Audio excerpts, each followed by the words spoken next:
My name is Norman Kaufman, and I was born in Women's Hospital in Brooklyn, New York. And at that time, my mother was told by the doctor in Monticello, New York, to go to the Women's Hospital because she was having twins. And she would be better off giving birth in that hospital. And after about 10 days, I was brought back to the farm. What year were you born? I was born on April 5th, 1929. Why'd your parents name you Norman? Why did they? Actually, my name was Samuel Norman Kaufman. And my dad named me Norman Kaufman, leaving out the word Samuel. As my mother said, anything I told your father, he never listened. And later on in life, my name was legally changed to Norman Samuel Kaufman. And do you know anything about the history of Kaufman? Like, what's the origins of that? The family name coming from Europe was Carrick. And later on in life, I guess my parents, my dad changed it from Carrick to Kaufman. For whatever reasons, I wasn't aware of it. Where's your family from? My family came from Poland.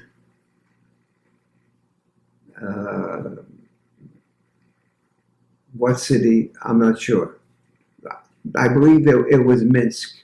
My mother came from Minsk and my father came from Kiev. When did they leave Poland and why? Well, they left Poland in the early 1919 area because of the pogroms with Russia. When your family came to America, where did they settle? My mother's family settled in Brooklyn, and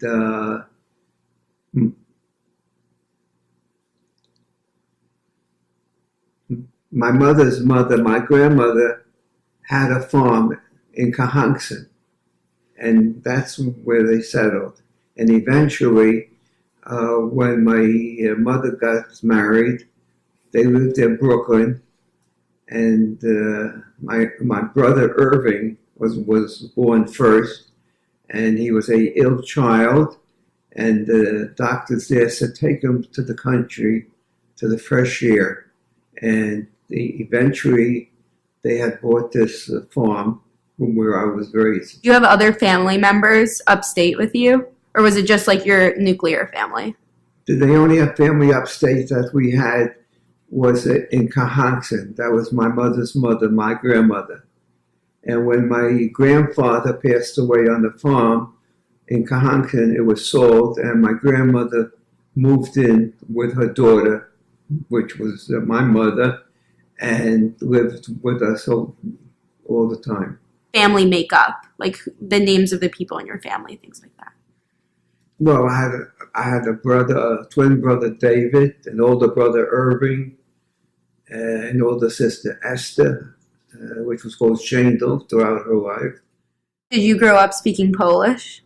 No, I did not. I grew up speaking Jewish, was the first language, and English was the second. What were your parents' first names? My father's name was Abraham, and my mother's name was Minnie. What did your parents do for a living? And like, what did they kind of do? My father worked in the village in Diamonds supermarket. He was a clerk, and my mother was a housekeeper, and she also worked on the farm. She helped with the farming and milking the cows in the morning and at night. We had 30 cows that was being milked, and the milk was shipped to Dairy Lee, and there was also a handyman on the farm to help with the farm work. Of all the things that you learned from your parents, What did you find the most valuable? What I learned from my parents is family is very important. You must have family. You have to outreach to your other families that live in Brooklyn, aunts and uncles, and respect your parents and your grandparents, and make sure that they are, are taking care of them in elder life. Can you describe what your siblings were like and who you were closest to? Well, my older brother, Steve Irving, and he went off to college, and there wasn't too much of a close life with him at that time. And eventually, he got married and moved back to the farm during the war days, the Second World War. He moved back to the farm and took over the running of the dairy farm. And why wasn't he in the army? Did he was he in the army? No, he was not in the army. The draft board was not taking farmers to the draft. And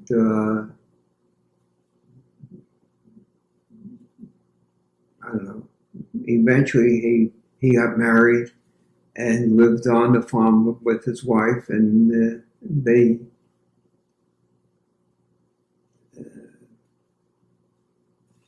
moved to Monticello and grew up there with the children and their own families.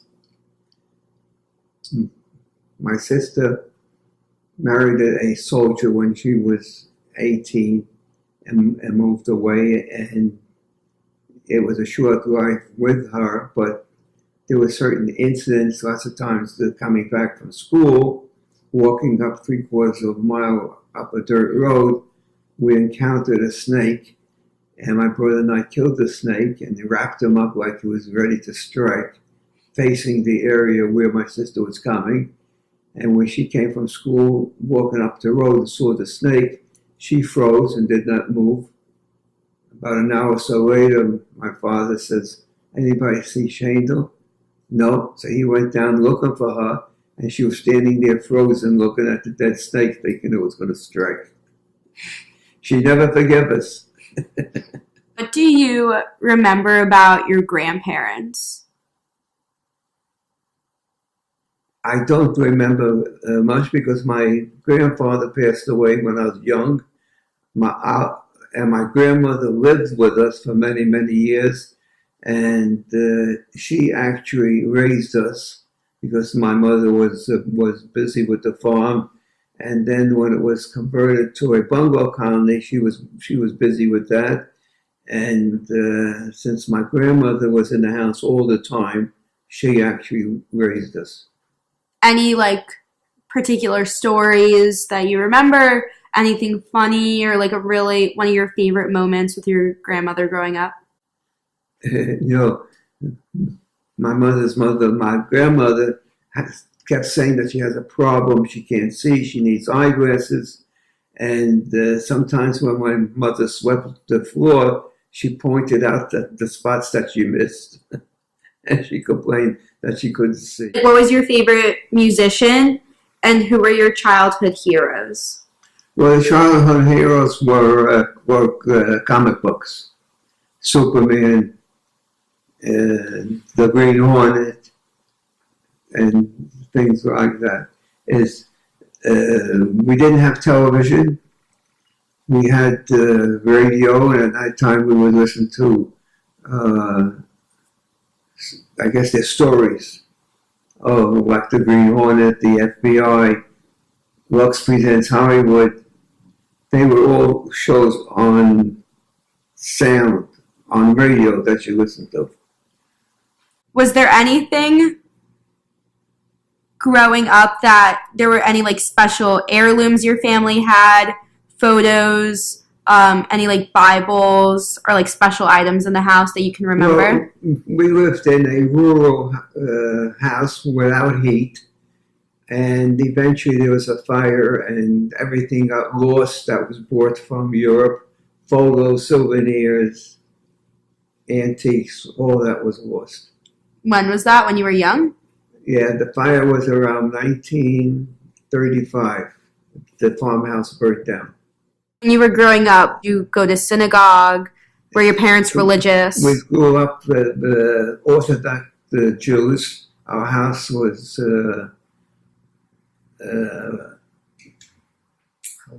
following the Jewish religion of the Sabbath and the kosher of the food. Was it a dairy farm or? It was a dairy farm. We grew hay, corn, oats for our own use. We had several hundred chickens for our own use of eggs and poultry. Did anyone else live on the farm? It was just your family. Like you talked about the handyman, but was there anyone else that lived on the farm? No. Eventually, the farm was turned into a boarding house, and from a boarding house, it was turned into a large development of the bungalows, and it became a very large industry in the bungalow industry. The cattle, in 1945, there was terrible snowstorms. We couldn't get in any hay to feed them because of the storms. And if you don't feed the cows, you don't have the milk. So all the cows were driven out to the highway. The farm was about 3/4 of a mile off the highway. So all the cattle was driven to the highway, and trucks took them away. That was the end of the farm. Eventually, the farm was turned into a bungalow colony, building more bungalows and accessories to it. And who came to these bungalows? Can you talk about like the business a little bit? The people came from Brooklyn, and they spent the summers there with their family. And what was your job on the bungalow colony? Maintenance. Thing that you remember in particular not being able to like buy growing up or anything like that? Well, growing up, money was very, very tight because we didn't have the milk from the cattle, which was sold from the cattle. And so we lived just on the income from what my father was making at that time in the supermarket. He worked there steady. Summers he had very long hours. He would leave 5, 6 in the morning, come back 9, 10 at night in the summertime. And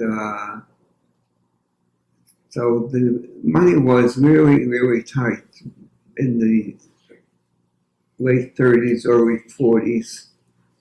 What's your favorite childhood memory? It's so far back the memories aren't there. Very, very few memories left. We had a very hard child life because we didn't live in the village where many students after school met in the village. They met at somebody's house where when school was out at 3:30, we got on the school bus and we went back to the farm. We missed the after school meetings with other children of our age and our class. The farm life was not an easy one. It was a hard farm life. Come spring and summer, we had to get the hay in, the crops in. What was your like favorite food growing up?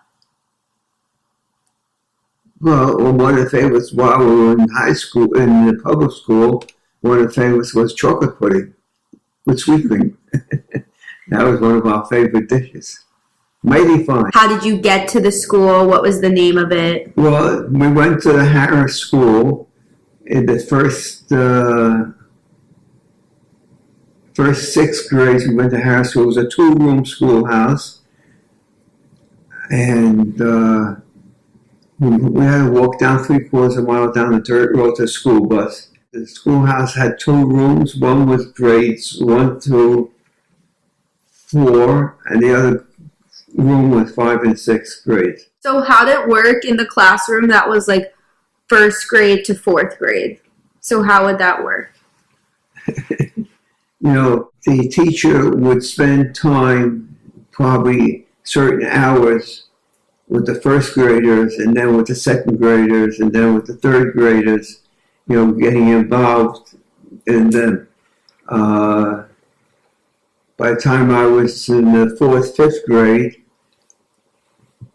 I was well advanced in mathematics, English, because I would, and spelling, because I had those grades. I was listening to when I was in the third grade, I was listening to the fourth grade. When I was in the fourth grade, I was listening to the fifth grade. And so when I went into the fifth grade, I knew a lot of spelling and mathematics. What did you like about school? What did you find difficult? And like, what were your favorite subjects? What did you find like you were very good at? My favorite subjects was industrial arts and biology. What's industrial arts? Industrial arts was taught by Mr. Burley, and industrial arts, you were taught how to change a light bulb, how to change a light switch.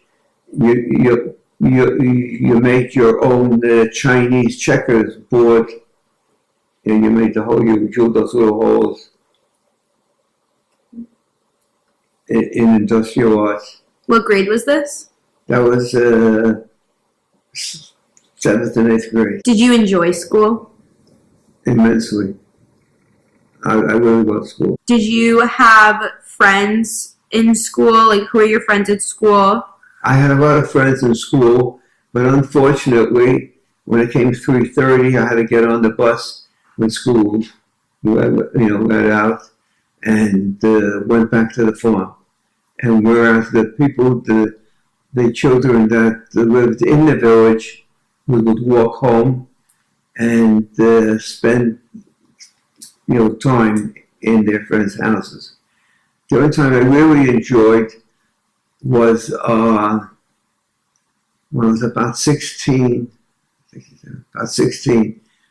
There was in the village, all the pharmacies had a soda fountain. And the soda fountain had the ice cream. There was soda fountain with ice cream. I would go. I had to go to Hebrew. So at 3:30, I went to the pharmacy and I worked at the pharmacy, at the soda fountain, or in the pharmacy itself. I'm packing and doing things in the pharmacy. And 2 nights a week, I went to Hebrew school at 5 o'clock, 5 to 6. And there was a 6 o'clock bus that took us and dropped us off at the road that we walked up to the house. Your full name? Phyllis Davis Kaufman. Did your parents name you that? I was named after a relative. I never really thought to ask who. Obviously, it was somebody that was dead. I never thought to ask about who it was. So. Did you have any nicknames growing up? No, I never had a nickname. Did your parents ever call you anything? Or my father never called me Phyllis. Always called me Fegele. That's my Jewish name. But if I think back, I don't ever remember him calling me Phyllis. It was always Fegele as a term of endearment. Where were you born? I was born in 1930. I can't hide it. It's legal. It's on my birth certificate. And can you talk a little bit about your family's surname? About how Davis? Originally, when my father and his brothers and his parents came to this country, the legal name was Davidovsky. But many years after that, but before I was born, the family decided to change it to Davis. So, no, I'm wrong. Actually, my birth certificate said Phyllis Davidovsky, but I have papers showing that they changed it legally to Davis. Where were you born? Brooklyn. I was born in Brooklyn. I lived my whole life in Brooklyn until I was 18. Then I moved to Monticello. My father didn't have a car. I walked wherever I had to go. I never thought twice about it. If I wanted to go to Park Circle roller skating, I took a subway, took a train. It never dawned on us. It was a safe time. And I never thought took the trolley to Brighton, to the beach. That's what we did on a Saturday, Sunday. We always stayed in the same area of the beach, and by the time it was lunchtime, other aunts and uncles with their cousins was there. And they didn't run out to get fast food. Every aunt, every uncle brought food with them. And I always thought that tuna fish had sand in it. That's how you made it. Because when you wait and the wind was blowing, everything had sand. But it was good. Can you talk about where your family was from and how they get to America and why they come to America? I know they came to America to escape the pogrom, but I don't really know more about it. My mother was from a town, Yolovka, because they used to tease her about the name. That's the only thing I know. I don't know where my father was from. And in those days, I don't know, I guess you never look back. I know my mother had a terrible aversion to water. She wouldn't, people buy houses and pay extra money so you could look out on the water. She would never look out on the water because she came to this country and was 5 days on a boat and hated the sight of water. That's really the only thing I know about her trip to America. Did your parents come with their siblings to America, or did they find their other siblings when they got here? How did they all settle in Brooklyn? No, they came together. I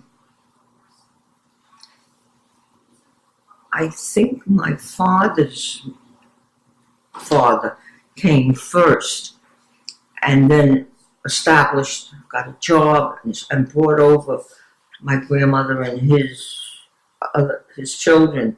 And on my mother's side, they all came together. And as I think back now, I don't know what my grandfather did. He died at an early age. Can you describe your family a little bit? What are all their names? Like your nuclear family, what are all their names? My brother's name is Edward Herman Davis. Where my mother got the name Herman, we have yet to figure out. My brother hates it. If we want to tease him, we call him by his middle name. Be prepared to have him chase you. He's named after my father's father. That's where he's named after. That I know. And my sister, Noreen, her Jewish name is Nahama Itka, and she's also named after a grandparent. That's what Jewish people do. When they have children, they name them after relatives that they cared about. And we're a very close family. When my mother made a birthday party, she didn't invite all the children on the street or in school. It was always family. Cousins came, aunts and uncles came for birthday parties, graduations. So I am very family oriented. Speaking for myself, family comes first. What are your parents' names? My mother's name was Zora. My father's name was Harry. As I said before, he was a kosher butcher. So can you describe the personalities of your parents a little bit? My father was not as outgoing as my mother. I remember in the early years he played pinochle. My mother played cards. Mother always had friends. My father was busy working. He was kind of old school European. My mother was as modern as they came. My mother wore high-heeled slippers. I mean, she was top of the line fashion. If it came out and she knew about it, she got it. And she was a very smart person, ahead of her time. Can you describe the personalities of your siblings? Let me see. My brother is a hardworking person. He had a couple of knocks in life, but ironically, he ended up working for Norman's sister Shandel and ran the California division. They still live in California, and very good parent, very good husband, kind, short fuse. It's his way, but a highway. But except for me and my sister, never questions anything we did or how we did it in regard to our parents. If I told him that Monday was Tuesday, he would believe me. Never had a problem with my brother, never had an argument. And the same with my sister. My sister kind of grew up as my fifth child because wherever we went, she was with us. Shopping on a vacation. She and my first son, Stephen, are very close because there's only 4 years difference. And I don't remember a time of my life that they weren't very important to me. I missed him terribly when he moved to California, but I do talk to my brother very often. Sometimes when he's coming home from work, he'd call me, and I would talk to him for a half hour till he got to the driveway, and Norman would say, "What were you talking about?" And I'd go, "Nothing." He'd go, "How could you talk nothing for a half hour?" We just can talk on anything, what the kids are doing, how they are. I just like talking to each other. And Noreen also, I speak to her very often. I'm close to my nieces and nephews. Are there any physical characteristics that ran in your family? I know, like, I gave the example, like, me and my siblings all have curly hair. Is there anything like that? No. My sister was born a blonde, so was I. As we grew older, we helped it out when it was disappearing, so we're still blondes. Do you think you look more like your mom or your dad? Mom. If I look at a picture of myself now, or many times when I look in the mirror, I look at my mother's face. I look just like her. Did you have any special items in your house that you remember? Heirlooms, photos, Bibles, anything like that you remember, No. like, being passed No. down? Not that I remember. I have a frying pan that belonged to my grandmother. I use it, and every time I use it, it makes me think of her, because I did have a close relationship with both grandparents. Yiddish was my first language, and because I spent a lot of time with them, and that was what they spoke. Of course, when I went to school, before I learned English. And now I have a coffee table that belonged to my parents, but no heirlooms, nothing spectacular. My mom was a stay-at-home mother.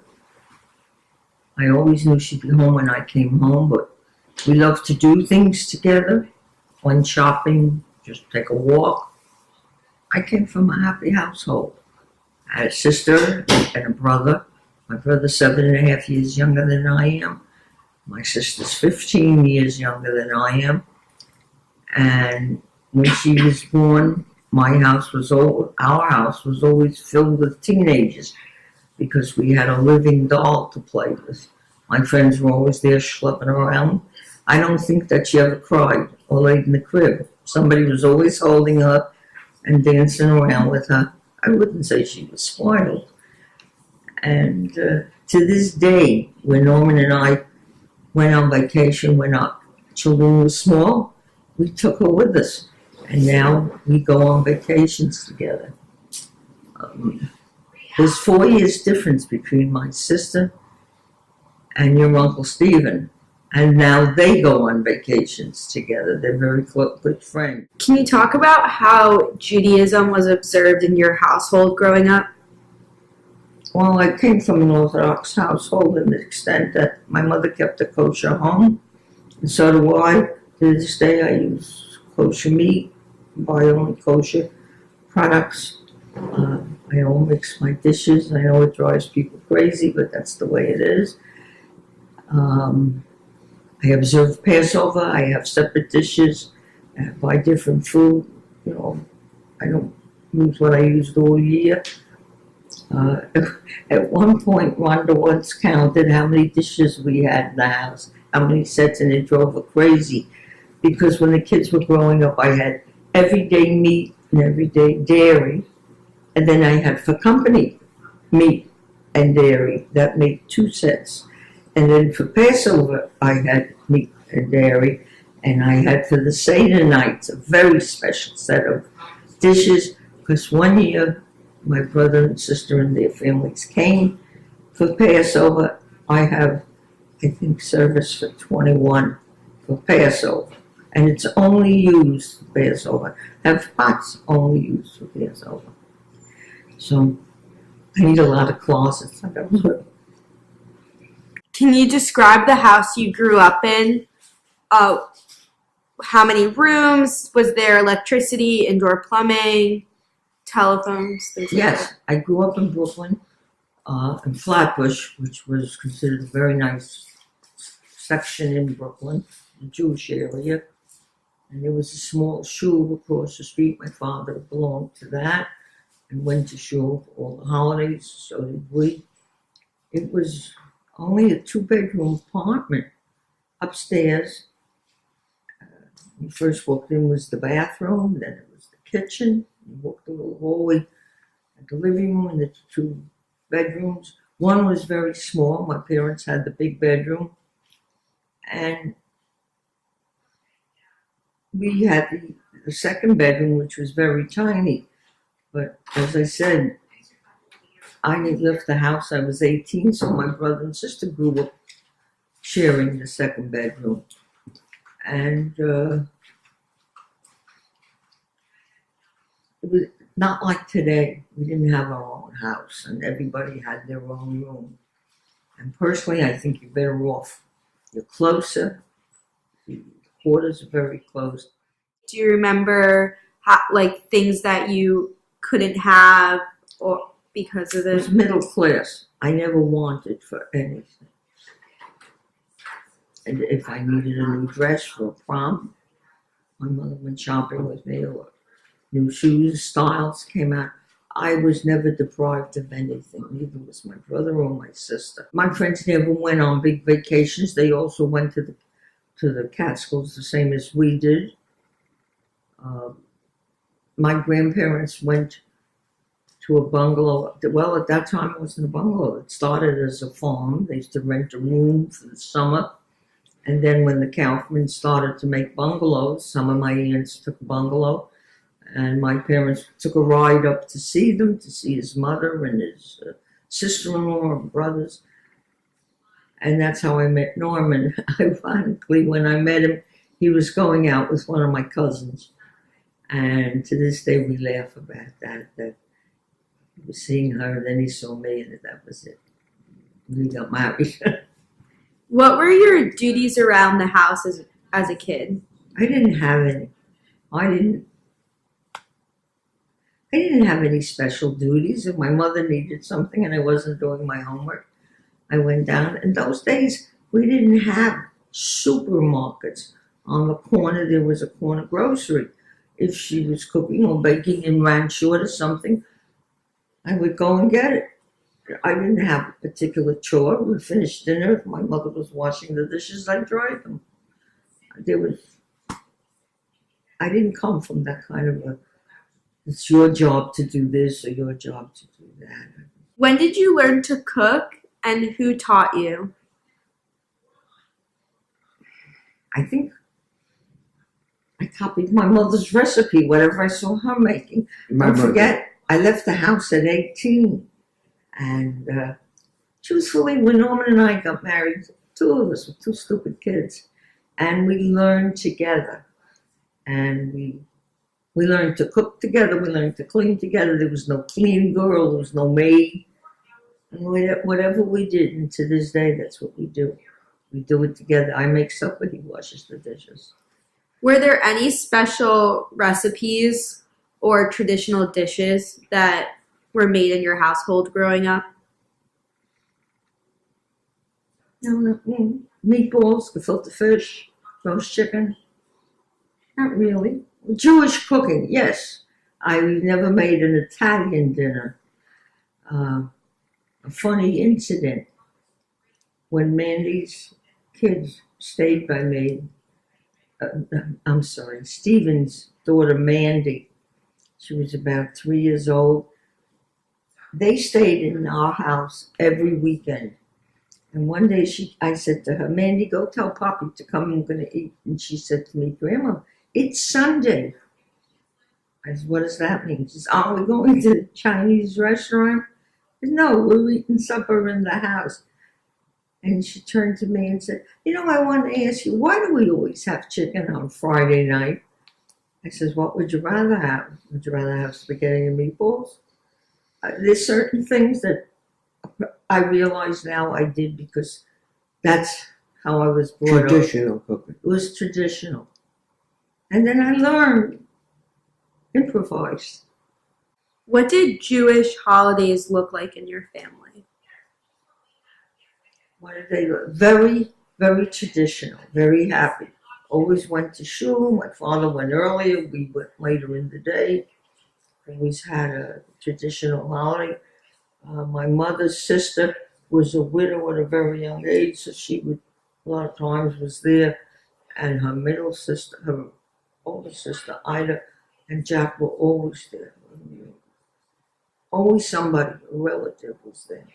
My father's family lived in Williamsburg, and if it was a Jewish holiday, they wouldn't travel. What's your favorite childhood memory? Sitting on my father's shoulders when he took me to Radio City, because this way I could see. I was small, short. I couldn't see with all the crowds then. And we laugh about it. My father was a short person. And he always said the reason he was short was because he carried Fagel on his shoulders. Did you have any pets growing up? No. My sister and brother were my pets. We lived in a small apartment. How is the world most different today from when you were a kid? Families are separated. They go far distances to go to school. They're not around you because you have to travel to get to them. Sometimes it's not the same. Values are not the same.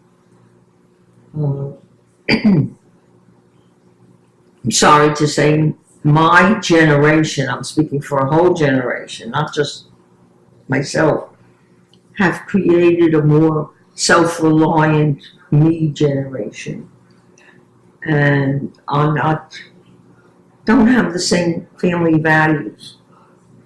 I mean, I can't say that for my family because I was very insistent and worked very hard at making sure when it's holidays that no matter where my children were, they came home. I'm small, but I'm powerful. And that was something that, to this day, I'm very lucky.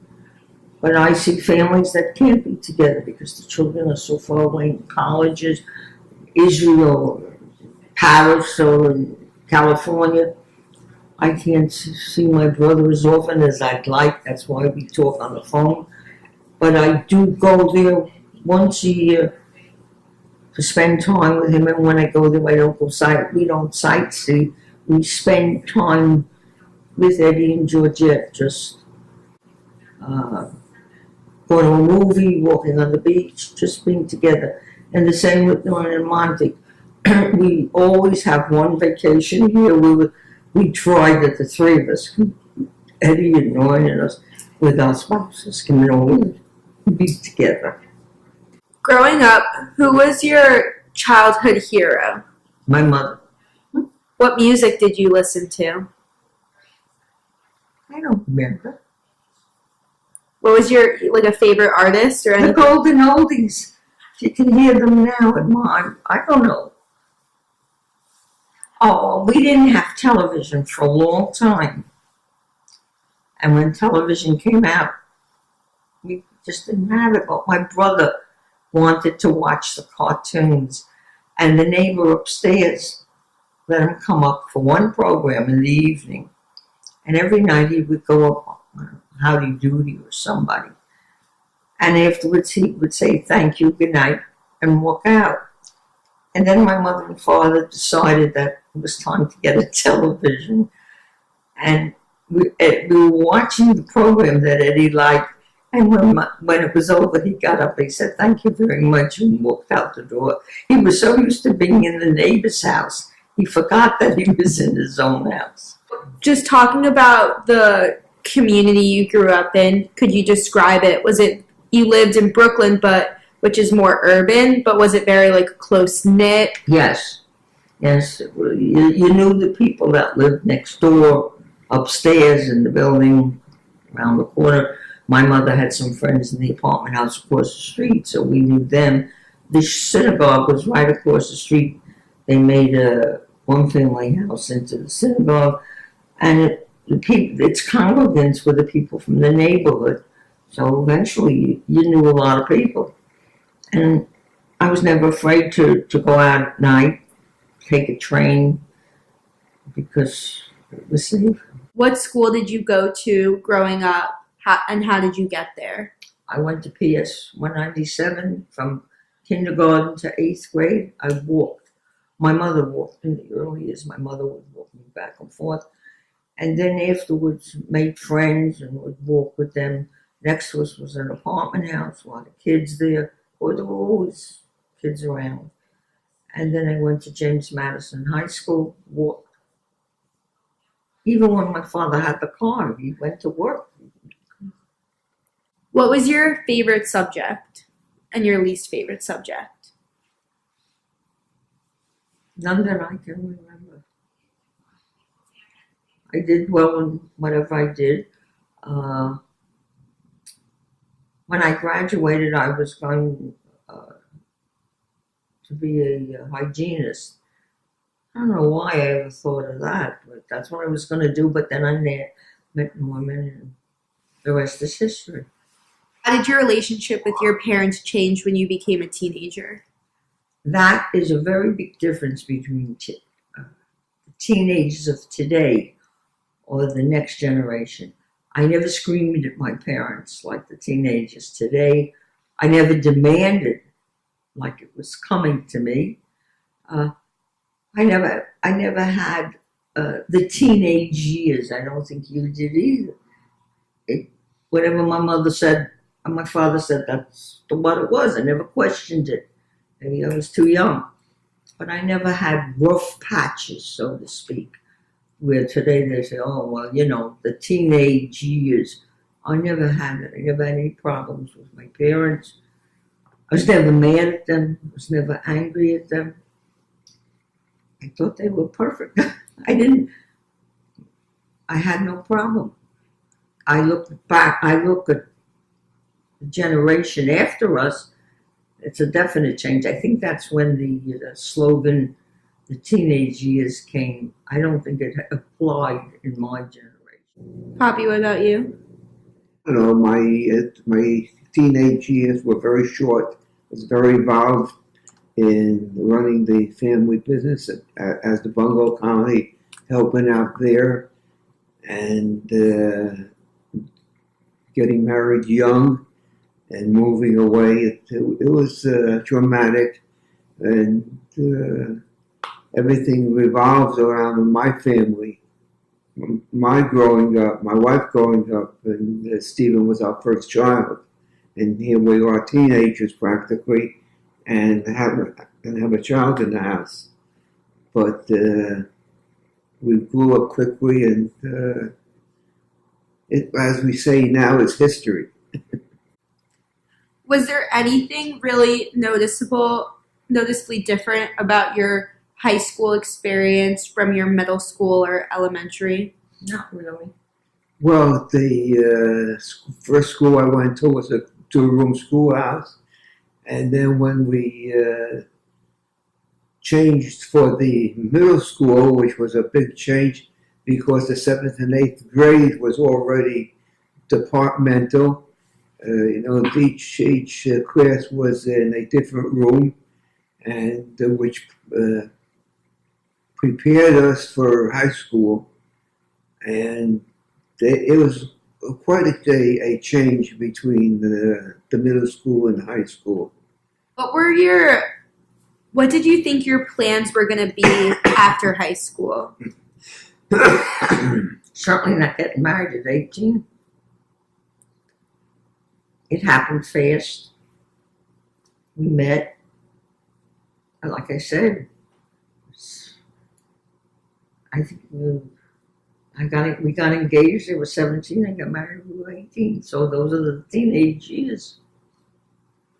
Poppy, what did you think your plans were going to be? We got married because I was heading to the draft board, and I had an appointment with them shortly afterward. And at that time, it was at the end of the Korean War, and they weren't taking married people. So when in fact, my father went with me to the draft board, and I showed him my marriage license, and we got married. So they put us on hold, and the next thing you know, the Korean War was over, and they weren't drafting any more soldiers. You didn't get married. Do you think you guys would have gone to college? Never regretted it for one day. I never regretted it, but I was ready to go to Cornell. When I graduated, I was accepted there, and I don't know. I just I didn't go. You traded it in for me. What did your parents think about getting married very young? Did you ever disagree with them on that, or? No, they were in favor. Don't forget, the Davises knew the Kaufman family for a long time. And I'll tell you a story. When it was a farm, my grandparents used to go on the farm when my father was small and my aunts and uncles were small. And when my mother-in-law became pregnant and they sent her to New York, and she ended up having twins, they had to have the bris there. At those days, they kept you in the hospital 2 weeks. And the only people that they knew in New York were the people that used to stay at the farm. So my grandfather came to the hospital, and my grandfather is Sandik to Poppy at his bris.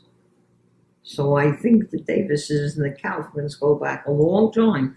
There was no issue. When we said we wanted to get married, my father-in-law loved me for a long time. When I was a little girl, he knew me. And there was no resistance on either side. My mother kept the handyman on, and he was cutting trees in the woods and snaking them out to the highway. And in the spring, the trucks came and took the trees to the sawmills and brought back lumber. And my mother was building more bungalows every year, more and more bungalows, until there was a time when we were one of the largest colonies in the area. We had 100 units. Indoor pool, outdoor pool, tennis courts, baseball fields. It was a very deluxe colony. And I grew up there. I was in charge of maintenance, and eventually met this blonde young lady named Phyllis. I'm going to take a minute to talk about her because Norman really didn't talk about who his mother was. His father was the provider. He worked in town. But she missed her profession. Probably would have, in the old country, would have been an architect. Norman said she built the bungalows. Yes, she built them. She went out into the woods with the handyman and pointed out what trees they should cut down. And when those trees were cut down, they were dragged out of the woods, and she brought them to the mills. And she said, I want this amount of 2x4s, I want this amount of 1x8s, or whatever it takes to build the bungalow. And she stood and directed how she wanted that building done. Those bungalows didn't just suddenly appear. She literally made them appear, and was one of the smartest women I've ever met in my life. She taught me, when I think about it now, she always ran the grocery.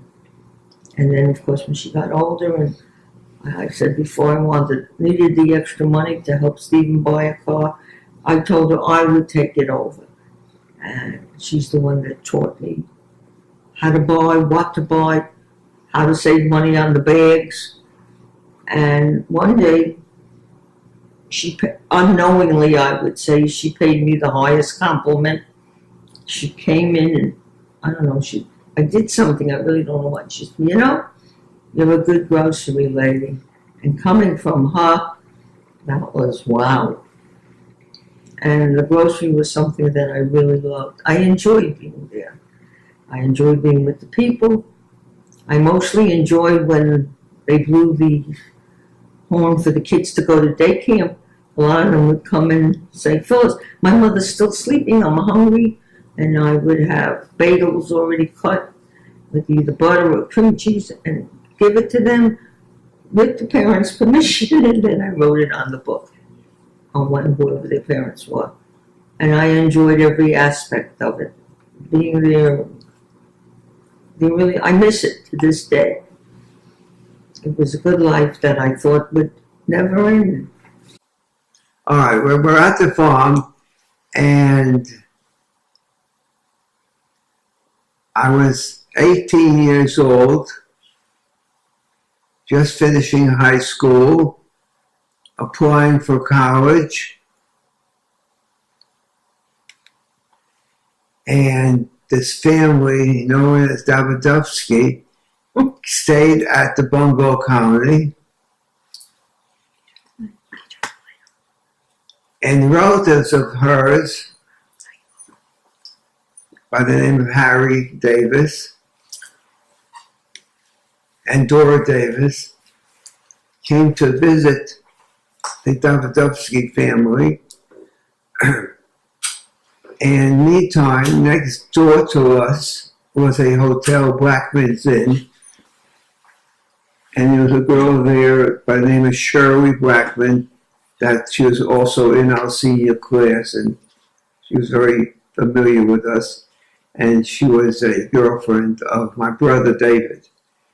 And when this Davis family came to visit their grandmother, Rachel Davidovsky, there was a little blonde girl there, and I started talking to her, and I got her name and her phone number back in Brooklyn. And I think it was Passover. Passover, I came to visit her in Brooklyn, and we went to Prospect Park, and went here, went there, and I went back, and I was writing letters, and this went on for almost a year.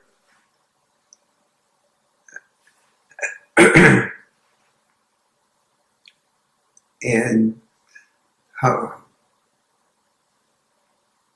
this young girl by the name of Phyllis, her mother saw that she was interested in me and I was interested in her, decided to take a bungalow at the Kaufman's cottages for the summer.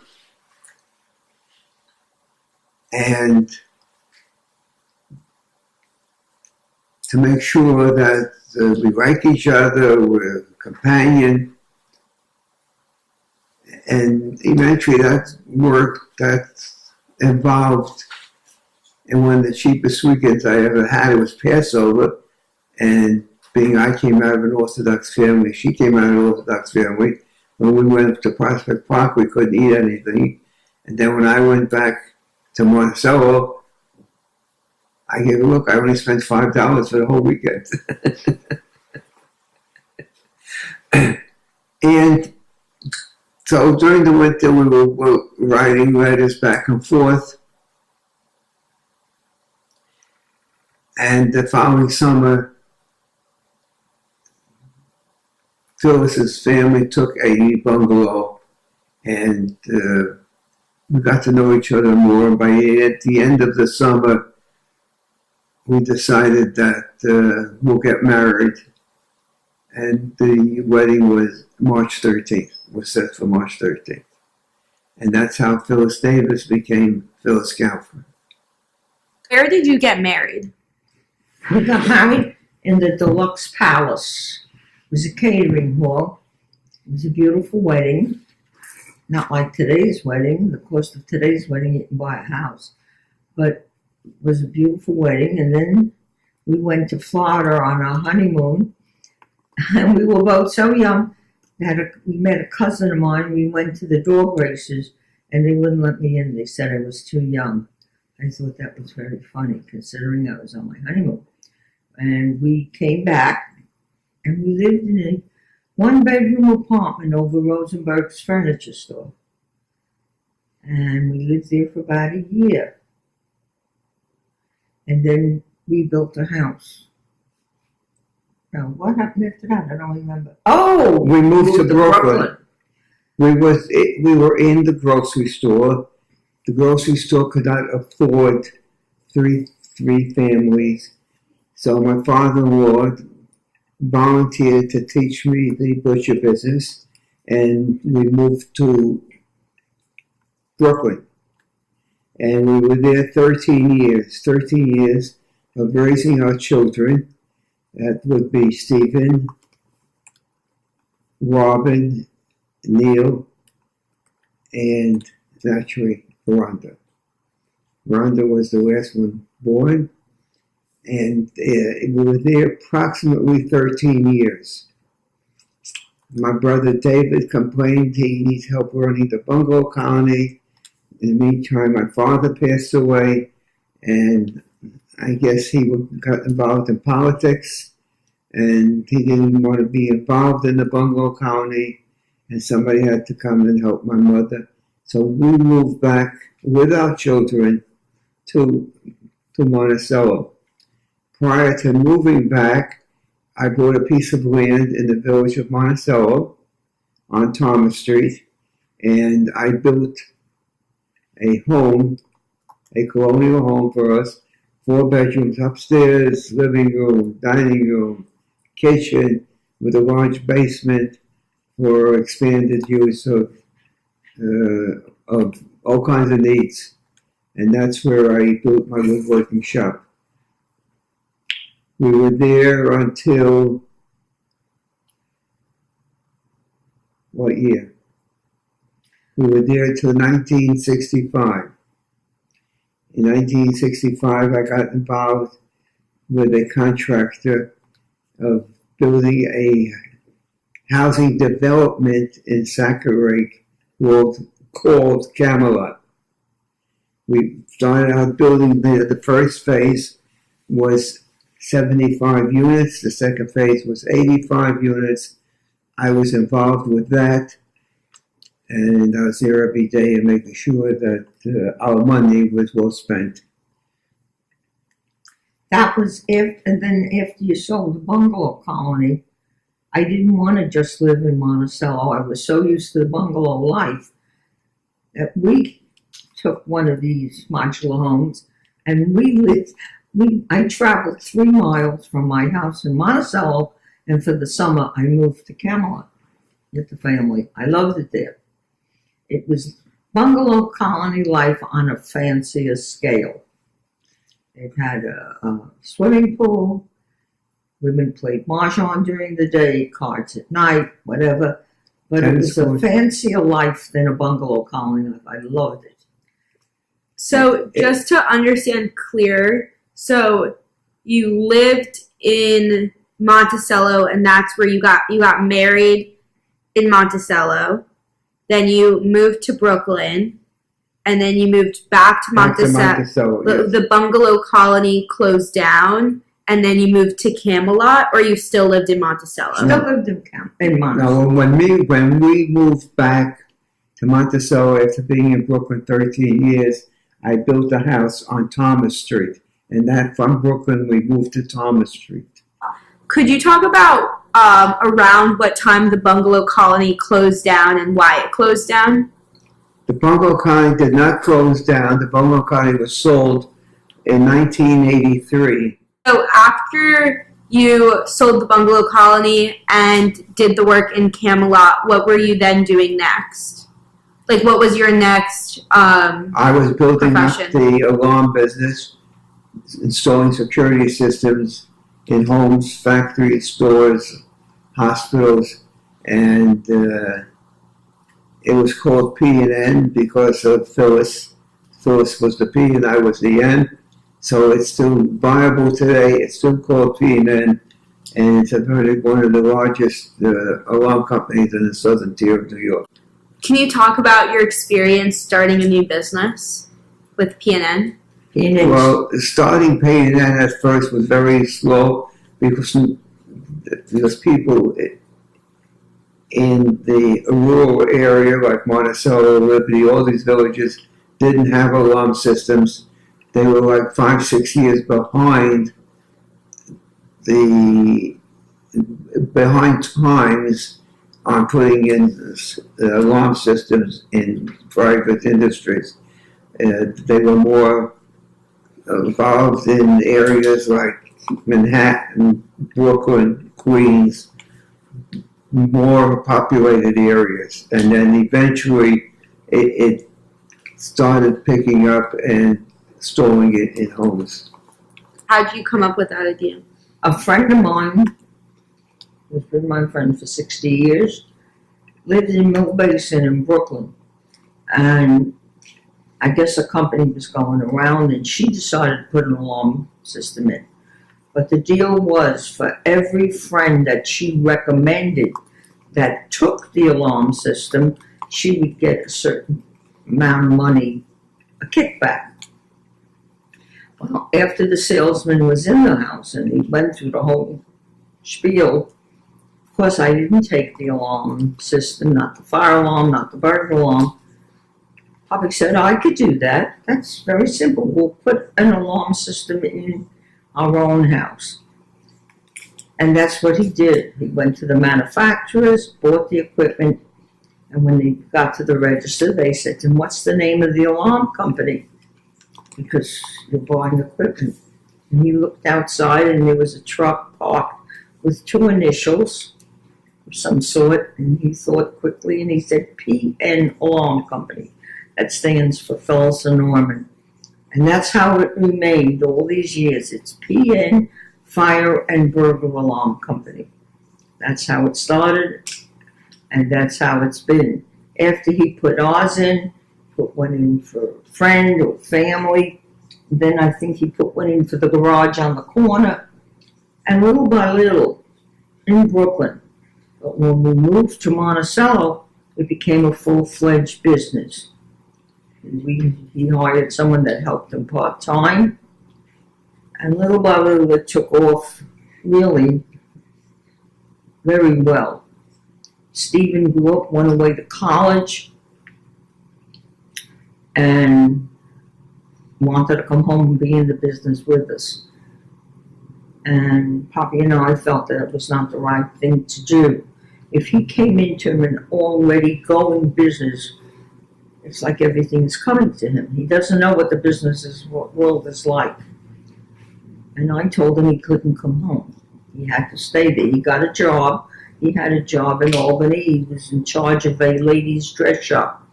And eventually he was put in charge of 5 of the stores. Did very well. And when he first left, I knew he was very disappointed. We gave him 2 checks, one for rent and one for food, and said, you're on your own. A few years afterwards, when he really was on his feet and doing well, at that point, Papa told him he could come into the business. And he was Like, why? Why now and not when I graduated? He says, because we felt we wanted you to see what it's like to work for somebody else. It's very different when you're an employee or when you're an employer. And the rest is history. How do you guys enjoy retirement versus having to, like, because you guys have worked so much throughout your lives? How's it now, like, not working? I'm enjoying my retirement because I live in a beautiful community, and I retired from a life that was busy with 4 children and running a business to retiring and discovering all the doctors in Florida. I think I turned into my mother. Sometimes the golden years come with some problems, and between playing cards and mahjong, you must make time for doctor visits. I think we've had a good life. I think we are You're right. having a good life, and we enjoy each other's company. We have no choice. She says something, so I said, "How high should I jump? I can't jump so high lately." What's provided you the greatest satisfaction in life? Watching my grandchildren mature, growing up to be the fine human beings that they are. Greatest satisfaction from the kitchen table. I developed a business that's a multi-million-dollar business from my kitchen table. Satisfaction that I have children that respect us, we respect them, and what more do you actually want in life? Health comes and health goes. If you're healthy, that's fine. You have very little control over health in these days with the sicknesses that go on. Thankful that I'm here today at the age that I am. I lost my twin brother, my older brother, my sister, my family. The only thing that I have left and happiness, what I look forward to, is I care mainly is my wife Phyllis, and naturally all the children and great grandchildren that are loving, caring people. How would you say the world has changed the most, like, over the course of your life? People are not as kind to each other as they used to be. They're not as caring. We've turned. I missed the education that is given forth in the colleges, but the education of life that I have grown to and loved, you can't get in college. This is something that comes natural, and I'm very happy that my life turned out this way, that I'm here today with my wife and my grandchildren, and naturally my great-grandchildren, that I'm able to sit back and look back where the life was and where I am today. What do you think experience means? Experience comes with age. The next generation doesn't look at it that way. If you try and say something, you get that, "Oh, ma." They think they grew up by the grace of God. But that's okay. I know where it's coming from. I know I'm secure in their love and caring. And that's it. And I'm enjoying my retirement. I'm sure that through life we have taught our children and great-grandchildren, taught them down the right road with education. I think education is the most important thing in life. Next to family. Besides family. You had one thing that, like, one lesson that you wanted to teach your grandkids and great-grandkids. What would it be? Honesty. importance of family. I have succeeded in everything I have tried in life, whether it's business, my marriage, and the one place where I feel I may have done something not right, is the unhappiness that I feel when I sit at a dinner table and can't have my both sons at the same table talking to each other and being happy with the fact that they're both there. The fact of the animosity between them brings me a lot of heartache, and I don't think I'll ever see that change. So you would want your grandkids I want my grandkids to know that no matter what anybody says, friends are wonderful, and you can't go through life without them. Never, never find fault with your family, because blood ain't water. So something we didn't really talk a lot about was marriage and like the fact that you were married so young. Today, like, people get married so much later, and divorce is like 50%, like, divorce rate. So as someone that's been married, how long have you been married with Poppy? March will be 70 years. So what, like, wisdom do you have to share about that? I mean, I'm the same age that you were when you got married, and I've never even had, like, a long-term boyfriend. So I attribute it to the fact that because we got married so young, we grew up together. We we were lucky enough to have Stephen, when we were almost 2 years after we got married. It was almost a funny situation. I mentioned before, my father was a kosher butcher, and he always had a picture of me hanging in the store. And when people heard I got married, I was 18, they used to say, she must be pregnant. And then after a year went by, they said, she probably can't have children, because they were wrong on the first guess. But even having children, we grew up, there were no lessons in parenthood. And I'm sure we made our mistakes like others do. But we were fortunate. Whatever Pop wanted to do, I went along with, like being a big game hunter. People would say to me, are you crazy? If that's what he loved, then I didn't see anything wrong with it. My love for jewelry.